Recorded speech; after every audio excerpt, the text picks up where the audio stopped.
Welcome everyone to today's webinar titled Maximizing Engagement, Getting Your Team and Consultants to Adopt Information Technology.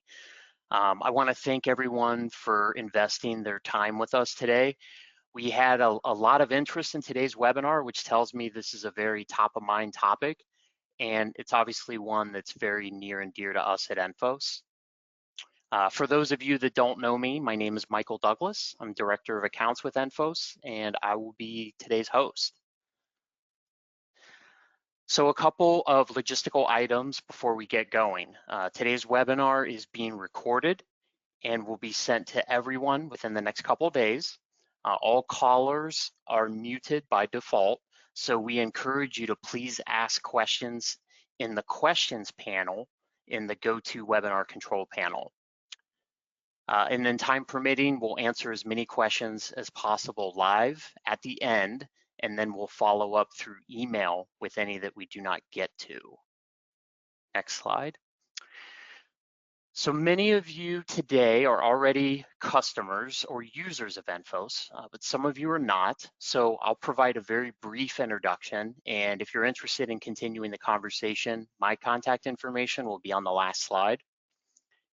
ENFOS is a software company that helps organizations manage all of their project, financial, and environmental data around their remediation projects in one place. Having that capability allows our customers, next slide, to manage their entire portfolio the same exact way at any scale while reducing level of effort, automating business workflows, and minimizing risks. And with that, I'd like to introduce our speakers. Roger Well is a co-founder of ENFOS and currently serves as our Executive Vice President and Chief Operating Officer. He has over 30 years of experience in the field, having started his career as an environmental consultant. Roger has a bachelor's and master's in geology in addition to an MBA. Next slide. And we're also joined today by two guests. We have Janice Diaz from Arcadis. Janice is a professional environmental engineer with a background specializing in business advisory and information management. She focuses on helping clients through the selection, implementation, and usage of information management systems such as ENFOS. She holds a Bachelor's of Science in Environmental Engineering from the Polytechnic University of Puerto Rico and is currently getting her master's in engineering management from the Ohio State University. And finally, last but certainly not least, Trey Richardson from Ashland. Trey is an environmental remediation project manager at Ashland with over 12 years of environmental remediation experience. He's aided in multiple acquisitions and divestitures, particularly related to SAP, and he helped lead the ENFOS implementation and the ongoing sustainment of ENFOS at Ashland. Trey holds a BA in biology from Wittenberg University. Go Tigers.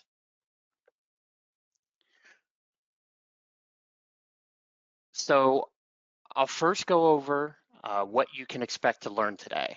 And then Roger is going to take over and discuss the power of user adoption and why it's a key success factor for any digital strategy initiative.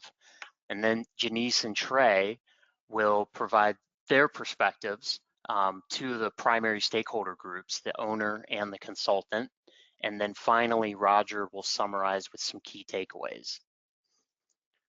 So what will you learn today? We plan on discussing why user adoption is so critical and is more important now than ever, particularly in the remediation business function. We'll walk through some key concepts we've collectively seen during the user adoption journey with clients and their strategic partners. And then we plan to expand on several of those key success factors. So with that, I'd like to turn it over to Roger Well to get us going. Great, thank you, Mike. And also thank you to Janice and Trey for joining as guest speakers. So let's jump right into it. User adoption explained. We'll start with a little framework information, and then we'll get into a little bit more nitty gritty. When people think about user adoption, many times they purely think about it from a software usage standpoint. Software usage being, how frequently and for what purpose are individuals accessing the software, and then what tasks or what processes or workflows are they working on while they're using the software. There are many metrics around software usage. I'm going to share a few later on after Trey and Janice go over some of their stakeholder perspectives. But software usage is really it's a single part or a subset of the more important concept of software adoption. So software adoption or user adoption of software is more about how fully utilized and ingrained the software is. So sometimes the software usage statistics can be misleading. You might have a lot of logins. You might have session duration stats that show that people are on the system.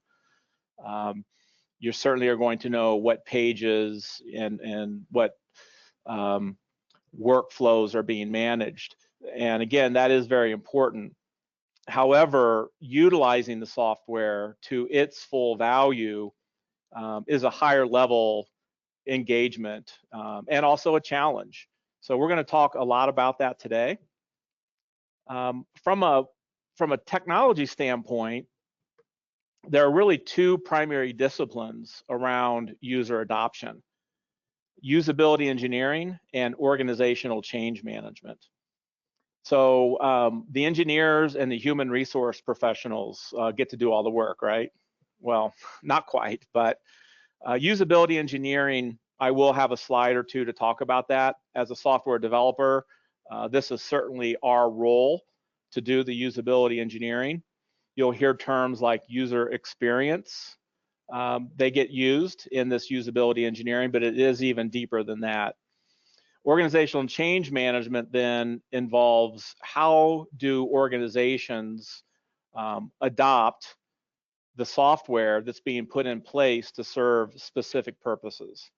So Janice is going to speak quite a bit about organizational change management, and I'll have a little bit more to say about usability engineering as we get further along.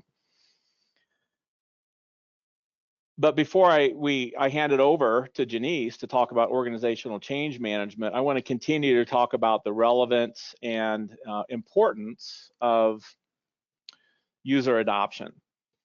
And I like to use surveys from some of the main consultants whose job it is to have their pulse on what's happening with technology, as well as businesses and their use of technology.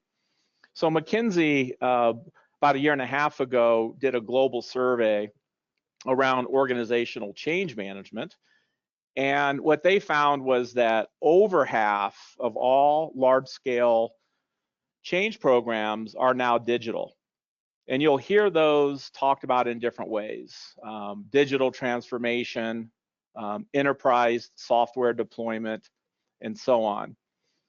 And this survey was done pre-pandemic, so I do know that many of our customers have gone through some large-scale change programs that don't involve digital recently around reorganizations and restructurings. Those are usually the kind of the second in line large-scale change programs that are being done. But most business transformations are leading with a digital component. And why? Why are large-scale change programs being predominantly performed through digital? It's really because of the promise for faster service, more efficient business workflows and processes and data management. And then finally, being smarter, making better decisions, collaborating more effectively. using machines for business intelligence or artificial intelligence and so on, connecting multiple devices and through the IoT and other areas. So faster, more efficient, and smarter. This is especially true for enterprise or business function class software like ENFOS. There has to be a justification for deploying software at this scale. That justification typically comes through a business case where there are expected benefits. Those tie to business strategies that organizations are implementing. And there is a return on investment that is expected because the investment can be considerable. Some of the investment is not only in the software, but also in that organizational change management aspect that we're going to flesh out here just a couple of minutes. With digital transformation, significant change and behavioral adjustments are required. There's really no getting around that fact. Because significant change and behavioral adjustments are required, experts in change management or people that have expertise in implementing and deploying enterprise systems are very, very useful in avoiding pitfalls, planning for risks, and essentially standing up the software and also the user base in the shortest amount of time with the least amount of friction. PricewaterhouseCoopers also did a survey recently. They call it their Technology at Work survey, and I thought this had some interesting data in it. And their question was, what motivates employees to use new technologies? And I actually expected to see number 2 and number 3. I didn't necessarily expect to see number 1. But I think it's interesting that in their survey, and they surveyed over 12,000 business users or business people that use business software, let's say. And the number 1 answer was to help them as individuals advance their career or gain status. So it's interesting, there's certainly a self-serving element to this. And however, that self-serving nature of this is certainly helping those companies that are deploying digital or new technology to reach their expectations in their business case. Number 2, this one makes a lot of sense to me, and it probably does to you as well, but curiosity about the promise of better efficiency and teamwork. So the promise is the expectation of the business case. How can I use this technology to make that change that's expected of me as an individual or as a team leader? How can I actually do that? And then number 3 is even a more incremental answer to this, but it helps them do their work more easily. And many change management experts will point to number 3 as the real sticky element here. If a person who is on a team or has a role within an organization finds that the technology is helping them work more easily, they are much more likely to adapt and then to sustain those changes from a technology and a behavioral standpoint. So I want to take a step back, or maybe I should say a step up for a minute, and not talk about the individual user, but talk about the organization as a whole. And there's a lot of research, both old and new, around organizational technology adoption, also sometimes called industry technology adoption. On the right side is Jeffrey Moore's very famous bell curve that he published in the early 90s in a book called Crossing the Chasm. It actually was, I think, the very first book that our president and CEO asked me to read when we started up ENFOS back in 2000. So it's etched in my brain. But you can see on that bell curve, you have at the beginning of it, when a new technology is being rolled out, you have the techies and the visionaries. These are the people that are going to jump on board, or the organizations, let's say, that are very interested in using technology to their advantage. They're not going to wait for the product to be mature. They're going to go ahead and jump on it and take some risks, but also have some very big payouts. Then you get into the middle of that bell curve where you have the early majority and the late majority. So for a software business, this is the bulk of your market, right? Because the early adopters are already using it. You're able to scale that up and cross the chasm. And now you're getting the pragmatists and the conservatives using that product and solution. And then at the end of the bell curve, we have our laggards, also called our skeptics. In today's environment, this still does apply. Some of the research is saying that there aren't that many organizations left that really are considered technology laggards. At an individual level, there certainly are skeptics or people that have had failed implementations or have had bad experiences. But it's always our goal when we roll ENFOS out to not just focus on the visionaries and the pragmatists, but also spend time getting those people in your organization that are less likely to adapt technology to do that exactly.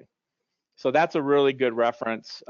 It's been in the research arena for a long time, and it still applies today. A much newer model is on the left. This is the Gartner hype cycle.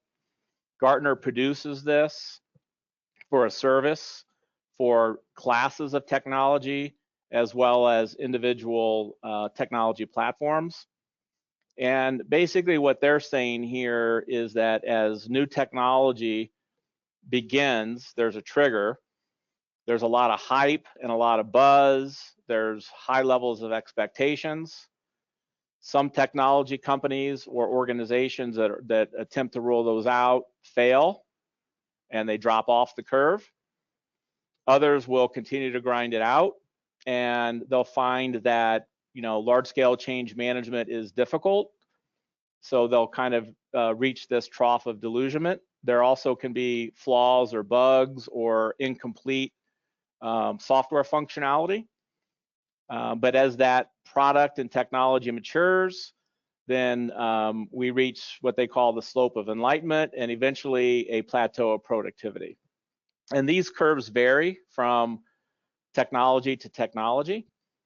And like I mentioned before, not all technology companies can get through this because they've missed the mark somewhere on their product or their marketplace. But this is a little bit higher level, but I wanted to just add that to your framework as we get into the details about how organizations, which are made up of people, actually do adopt technology. With that, we're going to talk about organizational change management now with Janice Diaz from Arcadis. So Janice, it's all yours. Thanks, Roger. This is very important that you show those two graphics because that definitely plays into the organizational change management strategy of a company. So I'm going to start with what is Arcadis, right? We are a global design and consultancy firm, and we're currently leaders in innovative digital EHS, and we help leading companies and governments understand their impact on the environment and, of course, on our communities. At Arcadis, we're constantly looking for three things mostly. How do we use technology internally and externally? How do we work with our partners? And how we deliver for our clients, especially in the environmental remediation business. And since 2015, we have invested in the digitization of EHS, and we're super excited that in 2020 we got named again and the leader again by Verdantix. And Verdantix is an external independent analyst firm that looks into these types of graphics and statistics. Next slide, please, Roger. In Arcadis, we do a lot of information management system implementations, and we wanted to start with what we're currently working, and how do we start working with companies that look to enhance their abilities to manage environmental remediation portfolios. And we do that by leveraging digital tools so the team can do more with less. And of course, the most important part of all is gain greater insights from their data. And like Roger mentioned, he mentioned digital transformation.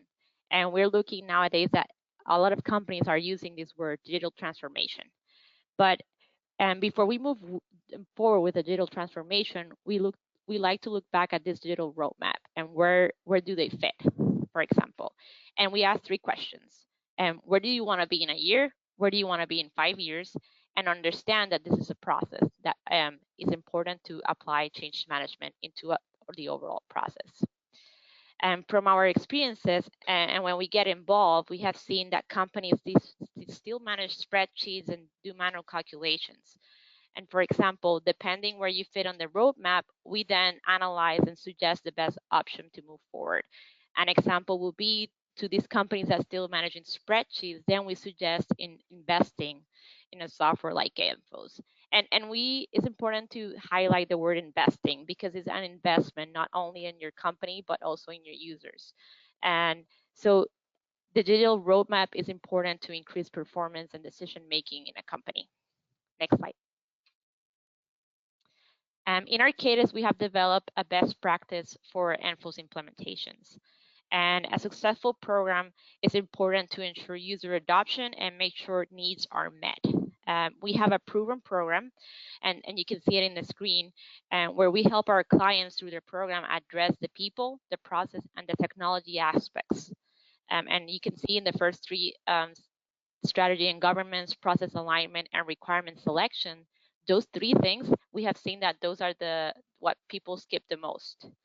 And based on past experiences, these are 3 very important steps. For example, we have been involved at implementations and deployments. And when we look back and sit down with the client, we try to understand where the requirements are, what was their strategy, and we realize we're implementing something without having a good idea or where to start. So we needed to look back, we needed to sit down and realign the client, develop these requirements and a change management plan to perform a successful rollout. And this is very important. A rollout of a program is very important to have a change management plan because this is at the end, users are going to use the program. And if we don't have those users, then we're going to see hiccups here and there. Next slide. So for great rollouts, we know we need to start with questions, right? From point A to point B. And remember the digital roadmap that we talked about earlier? Well, this is where we start in our strategy and governance.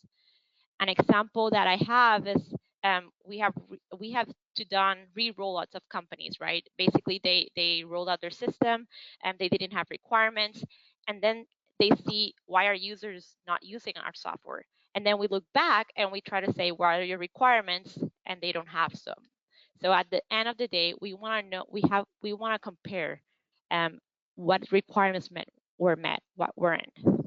And why do we mention early on change management? Because it is something we need to do from day one. Get the key users involved and stakeholders and communicate to them user adoption and strategic rollout of this problem. Next slide. Okay, so what are requirements? And basically, this is what do you want to do? What functions and processes does the software need to support you? Client examples, we have determined that the needs were for key stakeholders. For example, one user wants project management, another user wants forecasting, and so on. So we have multiple users with different requirements. So we need to put them into one document. These will be our technical requirements. And then we look into our functional requirements as well. And this is very important since we have seen over and over that they skip this step. And we know that most remediation management have a concept of what they need. And it's important to set up these requirements, and this is usually where we tend to sit down with them. All of you probably know what you want, the ideas, but then none of them have a consistency. So we need to sit down and walk you through the process of how to set up these requirements. At the end, our goal will be to then sit down and be able to understand which were met and which weren't. And so you have a good concept of what the software is going to do for you. And I think the next slide will be work. Okay, then we finally, the first 3 steps are done. We have the documents, we have the requirements, then we're finally on the implementation and deployment. This is where finally this is going to happen. We're going to have our software. Well, we need to go, we follow the steps that you see on the screen: implementing, planning, training, communication, process change, data planning, and integration. And throughout the steps, we have a change management aspect to all of the steps that you will see later on. It's important, the communication and of course training. I think based on experiences, these are the 2 most important aspects of an implementation, and especially the deployment. Next step. Okay, and we had this at the, and this is important, I don't want thinking that we're doing organizational change management at the end. This is a step in our process, but this is done throughout each of our software implementations.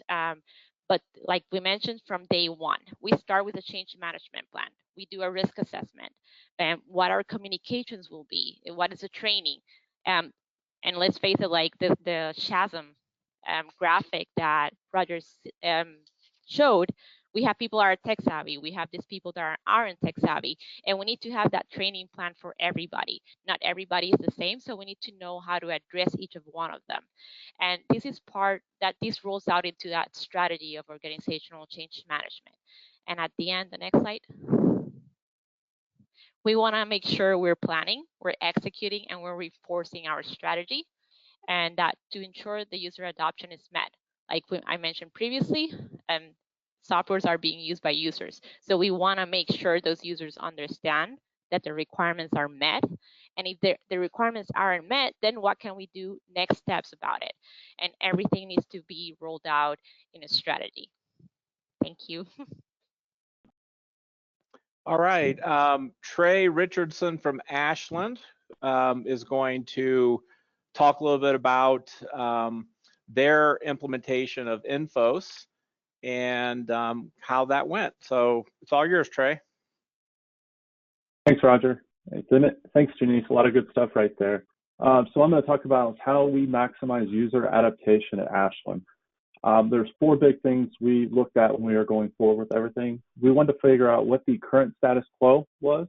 We want to talk about the basics of training, the power of the data, and going all in. The very first thing we had to do is we had to sit down and figure out what's our current status quo. You know, you can't lead somebody forward if you don't know where you're coming from. You're just going to be wandering in circles. We had a project manager within our group who was doing a greenbelt project, and he was trying to understand what's our process for addressing our reserves. It felt like we had a lot of touch points, a lot of people involved. It seemed like it took a long time. As he started working through all this, he had an A3 going, and as he got near the end of it, he said, well, you know, how do we get a purchase order set up? Started to include that into his A3. Then he looked at, well, who all touches it? What do we have to do when we're doing an invoice? Started working on all that. By the very end, it was a huge process we had going on, a lot of touch points, a lot of slowdown points that were out there. So the discussion became in our group, what should we do? How do we streamline everything and make it more cohesive? So it was a team of 3 of us working together, and we started vetting out other remediation software companies like ENFOS and a few others. And we want to find something simple. We want a one-stop shop where everything's together. It's very easy for users to use. Otherwise, if it's too complicated, nobody's going to use it. So we decided to stick with ENFOS and go down the path with them. As we started to go down that path, we decided training was going to be huge. We needed to be a leader in the training. So when we started setting up all of our training sessions, we decided that we have to know everything inside and out. We have to answer the questions, because if we don't show strength understanding what's going on here, nobody's going to follow us through this entire process, which could be arduous because you're going to have a lot of laggers and folks who are skeptic and don't want to join in with you. Like Janice said, this is probably one of the most important parts, training. During the training sessions, we always had folks from ENFOS with us. They would help out with some of the questions that, you know, maybe we just didn't know. We thought we knew as much as we could. We didn't know it all, so we'd have them help step in on that. But during the training sessions, we would try and hype up how ENFOS helped our vendors and the users. We would tell them, hey, this is awesome. Here's how quick it is to upload a document. Hey, you can check and see where your invoices are sitting at. Or here, you can look at how much money's left in your PO. You don't have to come ask the project managers. It's going to help make your life easier. And that was the big sell to our users, how it benefits them. Through that, we also decided to build a very in-depth user guide. So we went through and did step-by-step clickbook and said, all right, here's what you need to do if you're going to enter an invoice. Here's what you have to do for purchase orders. Every single person we train in ENFOS from, I think, the second month on, got a copy of this manual. And with providing them with this manual, we get very little questions on basic operations. Usually our questions a little more in depth, a little tougher, but this has helped our users really adapt to it, and maybe they don't feel comfortable calling and asking the question, but they look at the manual and they're like, oh yeah, this is the answer. It's not very hard, and they move forward. The next part is the power of the data. This is huge because before we had a one-stop shop able to get our data, we had to go to multiple people to ask questions for. Now we don't have to do any of that, and now we try and teach our users and show them how to use the data that's out there to help make things a lot easier for them. One of the biggest things we use is the report scheduler. It's huge. It's one of those where you can set it and forget it. So you can set reports up like I do for my project managers who may have access to ENFOS or do not. The first Monday of every month, they get a report sent to them with all their invoices that were submitted, their approvals of them, the dates, their purchase orders, all get sent right to them. We don't have to think about it anymore. It just happens on its own. We also send that same kind of information to our client reps so they can track the portfolio as a whole, and they don't waste the time that some of our project managers working on projects for us or asking one of us to go through and pull this information. The report section is awesome because somebody can go through and run a report and look at all the purchase orders for their individual projects, their invoices, go check out their plan data. At Ashland, we have templates that do all this for us. So we go through and 2 clicks, all of a sudden you have all this data at your fingertips. And that really gets people stimulating, all right, this is much easier than search around or keeping your own spreadsheets out there. We do get a few data requests from time to time. If it's somebody from outside of ENFOS, we'll quickly go ahead and provide them with the information. If it's somebody from within ENFOS and they have access to it already, we kind of go with the mantra, give a man a fish, you feed him for a day, teach a man to fish, you'll feed him for a lifetime. So we try and teach them, here's what you need to do to go through and run this report to get this kind of data. Here's the tweaks you could make. One of the other biggest parts with the power of data is we're able to provide our upper management with a lot more financial information at a granular detail to help make decisions with them. We can show them over a set period of years, here's how much we spend on our environmental reserve each year. Here's how much we spend on a monthly basis. Here's how much we spend by project, by vendors. With having all this data now, the hopes is in the near future, we'll be able to do some cost management and savings that eventually we'll be able to pay for our ENFOS subscription through these kind of savings. And I'm sure when we get there, Roger's going to contact us to ask us about speaking to that. The last part is about it's all in. Roger was talking about, we had the laggards. Janice talked about the requirements that are out there. Well, this was our requirement. On May 1st, 2016, we went all in. We cut the cord on any of the workarounds. We said, you shall use ENFOS. Here's how you use it. There's no more workarounds. That way, we didn't have people saying, well, maybe I'll just do it this way. That wasn't an option anymore. You had to jump in with both feet. And you know what? There are bumps in the road. Things are going to pop up. We had some issues with some IDOCs or some taxation issues. A lot of these things were just small, minor items. Once we got them fixed, they were done. We just had to continue to weather the storm, get through to the other side, and then things went great from there on out. The last thing I'm going to leave you with is a quote from Joseph Campbell, literary professor from the 1900s. The cave you fear to enter holds the treasures you seek. Technology is that it's the cave. People are afraid to get into it. They don't know what they're doing. They're afraid to, be lost. But once they go in, there's a wealth of information in there. And that's the thing we need to really go forward and jump in that cave and see what's out there. I'm going to kick it back over to Roger to talk about some nuances of the remediation function. Thank you. Thank you, Trey. And yes, I will be calling on you, Trey, to give another presentation in the future. So thanks for reminding me. Yeah. Yeah, so remediation, as everyone knows, ENFOS is a system that was designed specifically for remediation and asset decommissioning work. We believed and still believe that remediation is unique. It's unique primarily because it's a complex service, and the rest of these bullets really go to the complexity. And choosing the right software, you might say using the right tool, for a more general analogy, is very critical, because there, as most people know, there's a lot of general business software out there. There's document management, there's procure to pay, there's note management systems, there's project management or program management systems, but none of them really work through the nuances of the complexity of remediation.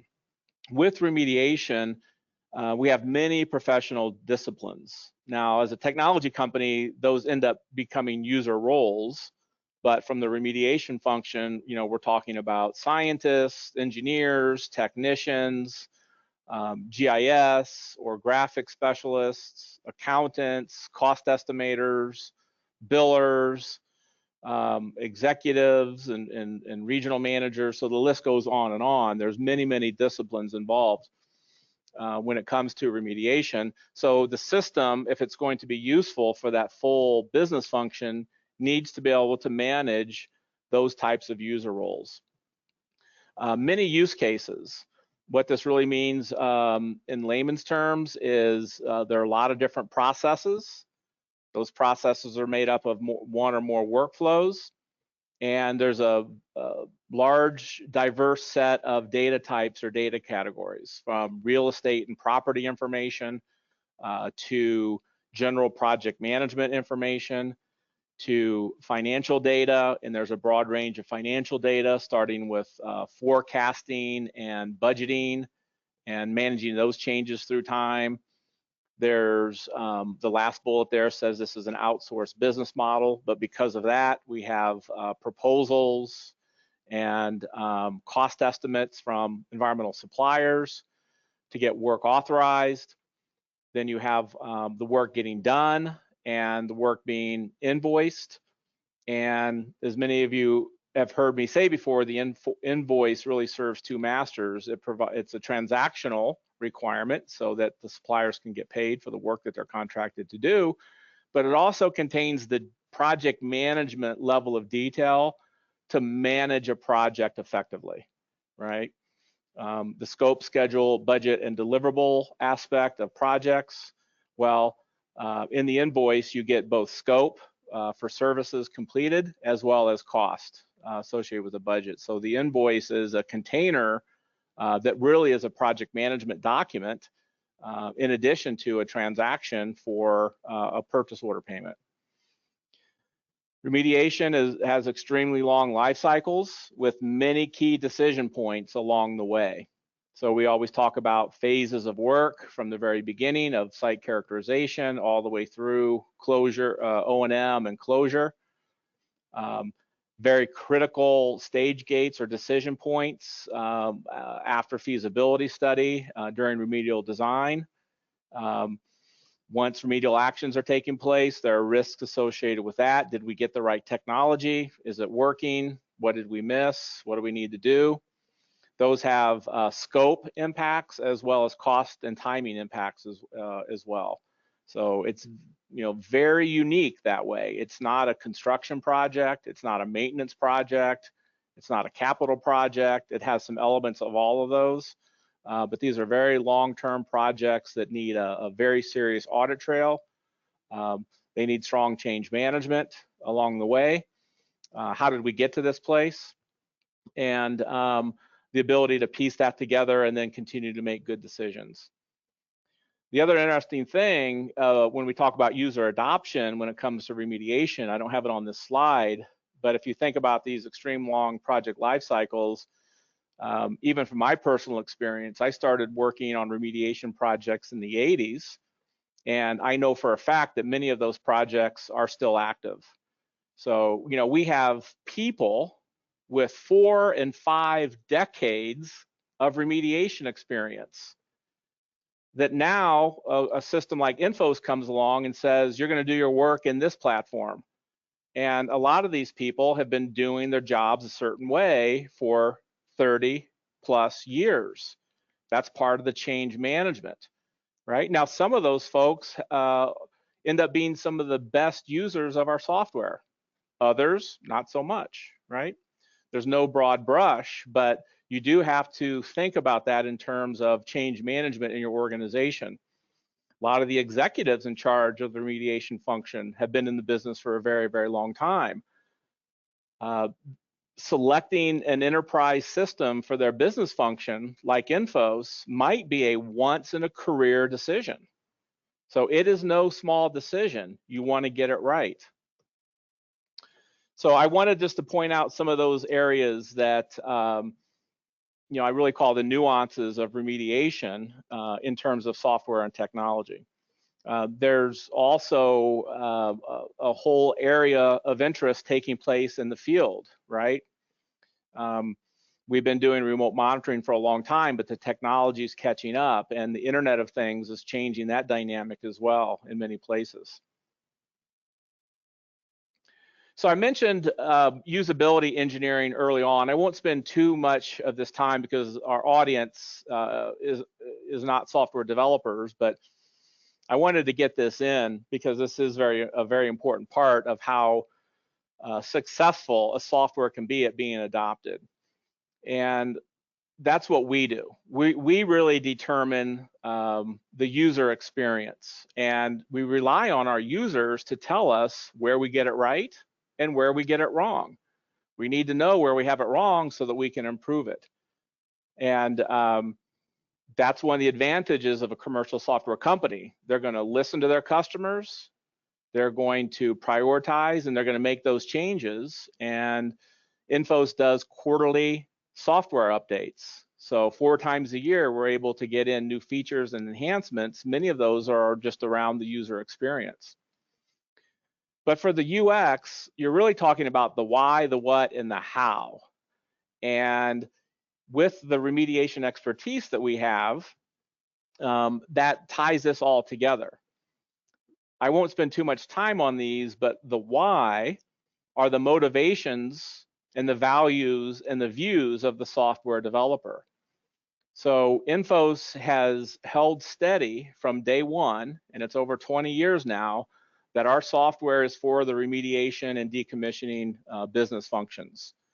The motivations are exactly as Trey said, to make these organizations as effective and efficient as possible, to eliminate low value added activity, such as excessive data administration or redundancies, and to make those businesses smarter. What does that power of data, as Trey said, what is that telling us?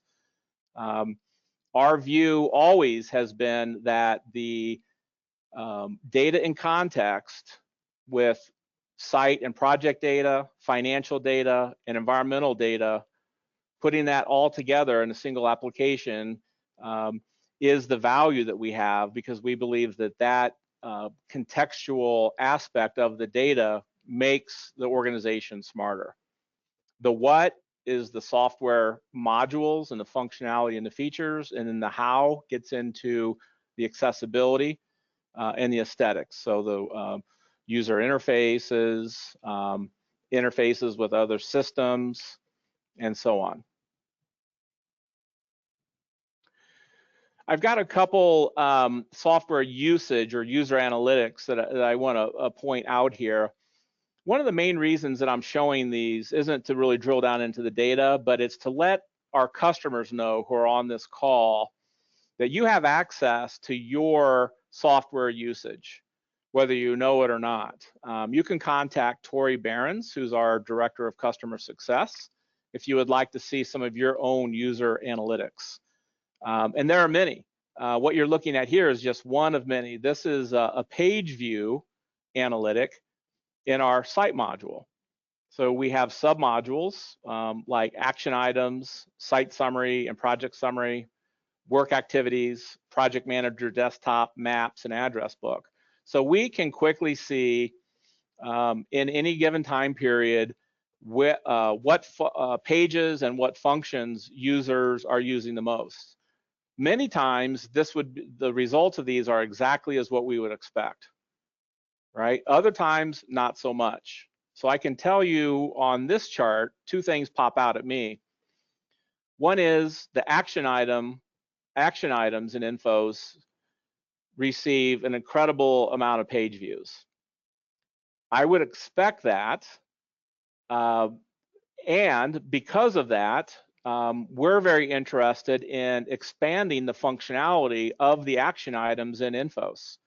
Right now, it's predominantly financial transaction in nature. We know we have other areas to queue up work to make it easier for the users to say, this is what I have to do, this is what I need to take action on, and get that in a single page. So we're taking cues from that. The other area here is the PM desktop. This is an area that aggregates critical data from multiple modules for a project manager's view. That could be the client PM, or it could be the consultant project manager, but we're not getting enough page views there. So that's telling us that we need to do more there. We need to make that more usable, more relevant, and have more context for project managers to use more frequently. So this helps us as well. I won't spend as much time on these two, but I've added in some analytics, again, 2020 year-to-date page views for our finance module and for our data module. On finance, you would expect the most touches to be on the invoices because there are more invoice transactions than there are proposals, purchase orders, and plans and claims. So nothing really surprising there other than just seeing those numbers. On the data module, again, not too much unexpected there. When I look at that and I look at our sample events, I would like to see that higher. So again, that tells us from a product management and a product roadmap, we need to do something more there, right? Because sample events would be the upfront planning work around going out to collect field data and lab samples and then being able to check for completeness and data quality when the data comes back. So I just wanted to show these examples. If anyone's interested in their own, again, please contact Tori and we can get you some analytics. If you remember early on, I talked about the difference between software usage and software adoption. And I found a perfect example that I wanted to show a comparison on in terms of software adoption. The last few slides were about usage. You know, where are people going? How long are they spending time on that page? What are they doing? What are the clicks and so on? This is really talking about, is the software being utilized for its intended purpose?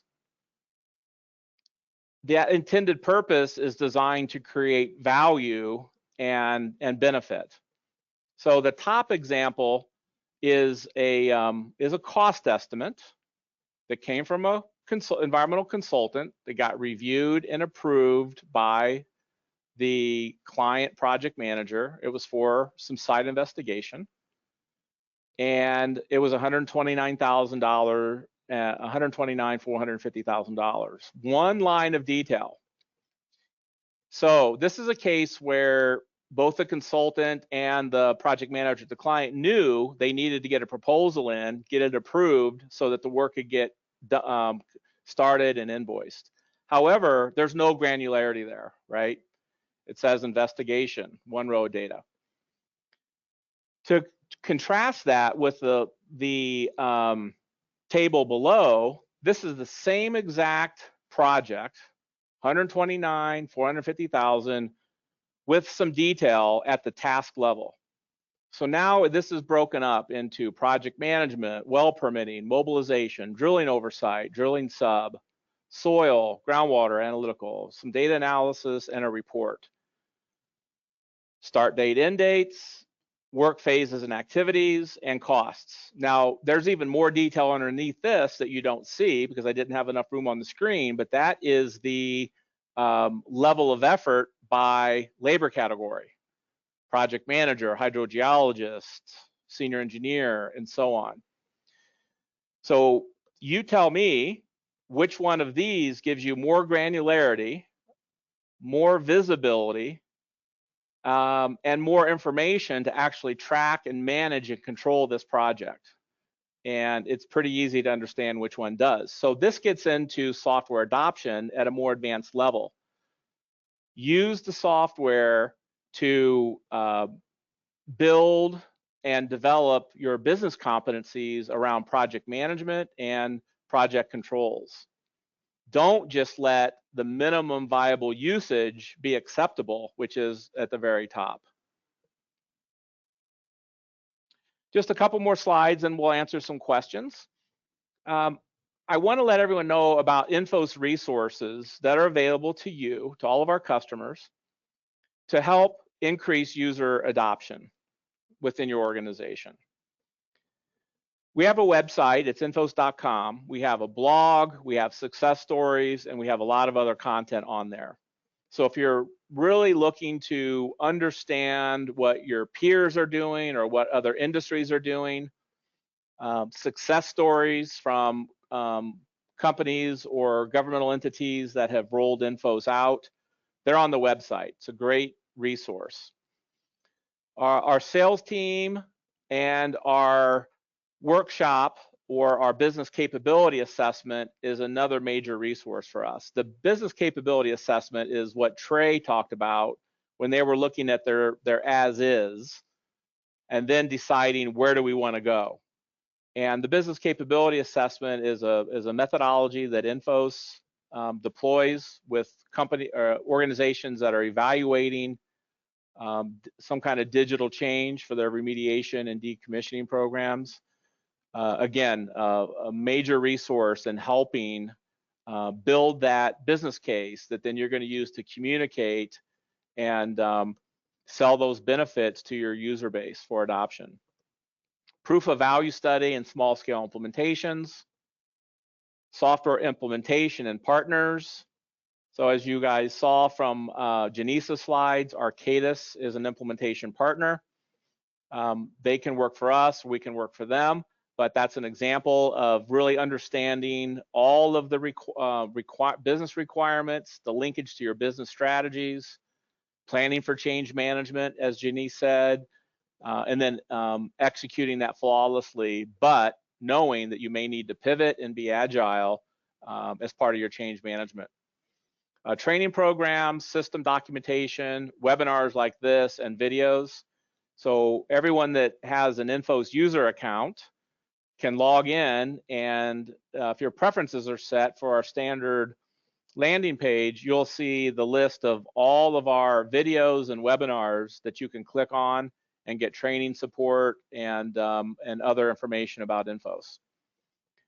Our customer success and technical support teams. So I mentioned Tori Barron, she's our customer success director. She leads our implementations. George Burnett is our technical services manager. He manages our technical support teams. So those individuals are key resources in helping you get the most out of ENFOS and helping you get your users using the system to its fullest. Product management, this is where we're listening to you about new features, improvements, new functionality.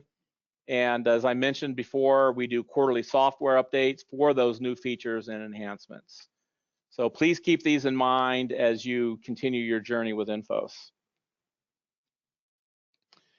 In summary, this is really a little bit from Trey's presentation as well as Janice's and some of mine. These were some of the kind of the 6 key takeaways we'd like you to think about. The software and the technology has to solve problems, right? It has to solve organizational problems as well as individual user and people problems. Makes their life easier.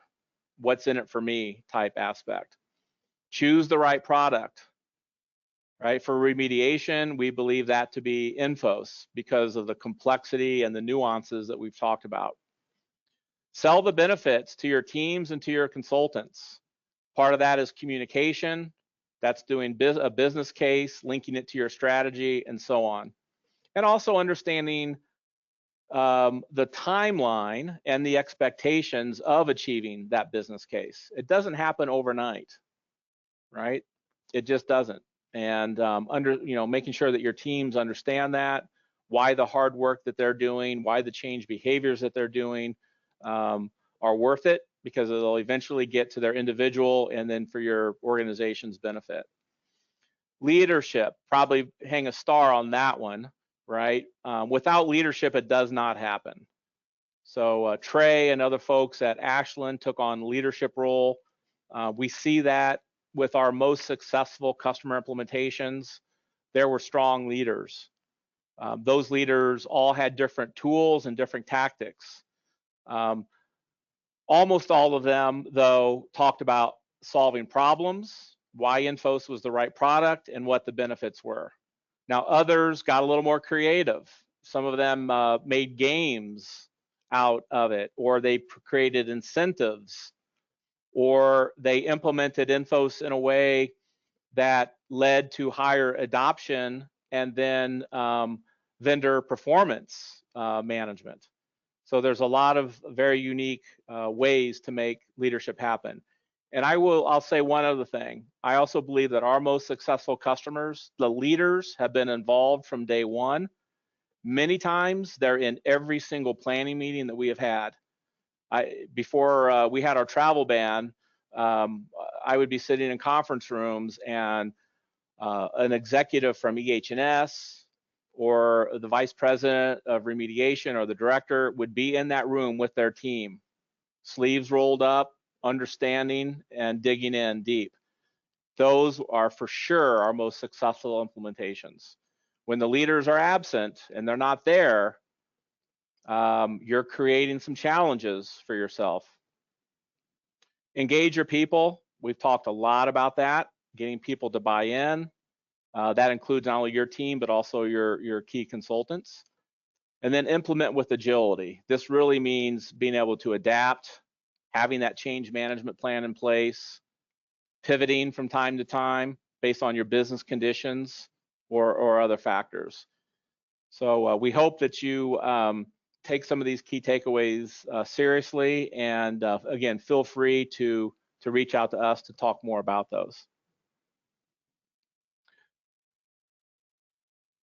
All right, so last slide as I do my time check. I know I'm almost out of time here. ENFOS has gone to an unlimited user account pricing for new customers. It's no longer based on numbers of users. We felt that was counterproductive. It wasn't aligned with the customer's business goals, and it led to the practice of user account rationing, particularly with the consultants who are doing most of the work.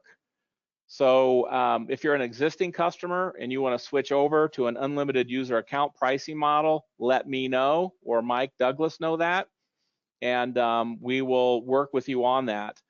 But I wanted to let everyone know that from beginning of last year, moving forward, we're on unlimited user pricing so that you don't have to restrict the creation of user accounts. We want people using the system. It's going to help you get your return on investment, and it's going to make for a much happier team as well. With that, Mike, we're going to do Q&A for a couple minutes we have left.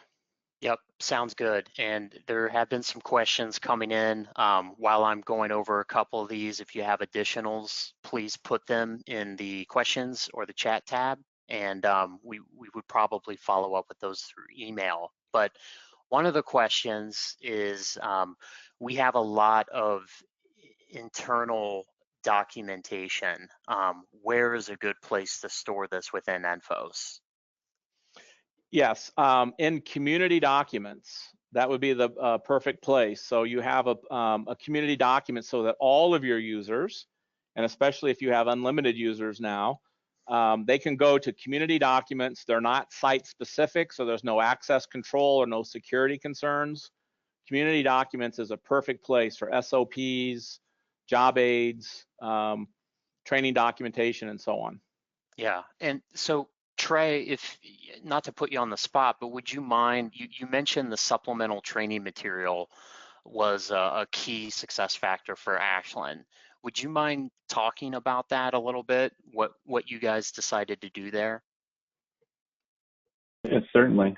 So we decided, anywhere you go, everybody has a manual on what to do, and we all pull that out at some point, whatever you're doing. Even when you're messing around in your car, you may go to YouTube or manual and check things out. So we decided to go through step by step through our whole training process and then document it. And it wasn't hard. It takes a good bit of time up front, but it pays off on the back end.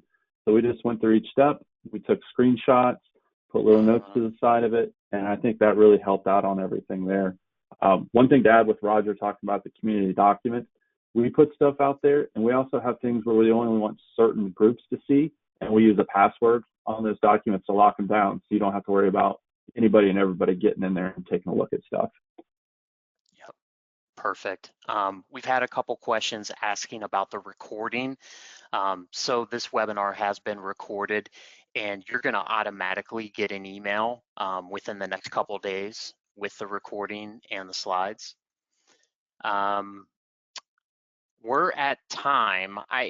There's one more question though that I think would be good, Roger, if you don't mind. Sure. So we were asked to provide kind of some best practices we've seen by customers, particularly the management team, to help engage their users. I know you mentioned a couple incentives. Obviously the how Ashland involved their whole team in their as-is process. I would consider that a best practice. But did you have others that you wanted to share? Well, I think that it goes back also to Janice's presentation as well, but having a strategy, that could be a project charter, it could be a business case, it'll come in different flavors, but having a strategy and then a plan, along with understanding what the expected benefits are and how that's going to benefit the various roles in your organization is very critical, because you can use that information in training. So training doesn't have to be just about software. A lot of times our training is business process training as well, because you might be tweaking some processes that were maybe manual or had, maybe they weren't standardized prior to ENFOS. So there's business process training that comes out of it as well. But that early and often communication is very important, and the mindset, right? I would also say that the organizational mindset that generally is top down is very, very important. The mindset being that we have a reason for doing this. We have an expectation of what the benefits are for each person individually and for the organization, and really staying strong and consistent with that message. Your software provider, your implementation partners, and your teams that you hire internally, they're going to be pretty good at implementing the software, right? Because that's very technical in nature, and they're all trained professionals, right, for the most part. So that's almost a given in my mind. But that leadership and that commitment and building that up front, I would say would be probably the number one best practice. And then it's an ongoing message. You can't just have a flurry of activity all at once and then that dies down and you leave it to the team to do the rest. It really has to be a continuation. That ongoing sustainment or ongoing, management of change, that really has to stay at a nice level. It won't be the peak like it was when you first did your rollout. A lot of time, but it will sustain, and it needs to stay strong. A lot of people also make an event out of the training or the go live. So they celebrate it and they make it a big deal for the organization. That's another small thing you can do, but it makes a big difference for ultimate buy-in and adoption. Excellent. Thank you, Roger. So with that, I would conclude today's webinar. If there are additional questions, feel free to reach out to me. My contact information is on the screen. And I also want to thank our co-presenters today, Trey and Janice. Really appreciate your time today. Thank you so much for participating. Thanks, And everyone. Thank you. yeah, Bye. everyone enjoy the rest of your day. Bye.